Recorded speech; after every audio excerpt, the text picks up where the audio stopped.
So if you are considering getting livestock or homesteading or whatever, let me just tell you about the story of what happened tonight. So for those of you who don't know, I cohabitate on my parents' property. Actually, don't cohabitate with them. I live on my parents' property, but in a separate house. I live in a tiny house. They live in the big house. So anyway, my mom asked me to close the chickens today. That just means closing the door to their coop because it's by this time, it's about 9 at night. They're probably in bed by now. So I went, okay.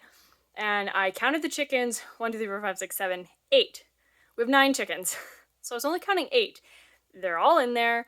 So I checked the nesting boxes, and yeah, sure, there was one in the nesting boxes, but I was still only counting 8.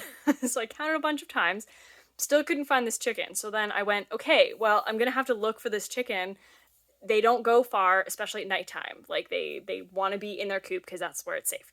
So I was like, okay. So my dog, Maui, was sniffing really intently at the straw pile. We have a pile of straw. There's often mice in there. The dogs kind of chase the mice all the time. So I lifted the tarp that covers the straw, not really thinking there was a chicken under there. Well, Maui is part rough collie and part what maybe we think is a Norbotten Spitz by his coloring, but I don't know. I've never tested him. Basically, he's mixed with a rough collie and with another dog that has a really strong prey drive.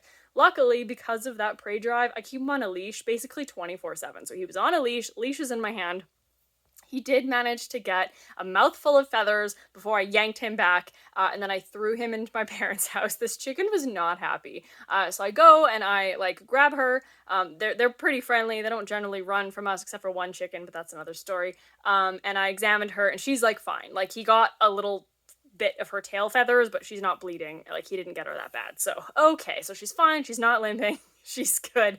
So I put her back in the coop, and then by this time, like we're good. We have all of our chickens. Now I normally don't go in and count the chickens beforehand, but tonight we'd just been free ranging them earlier in the day, so I figured I would count them just in case. Am I ever glad I did that? I would have felt so bad if she like didn't come home. I don't know. There are livestock animals.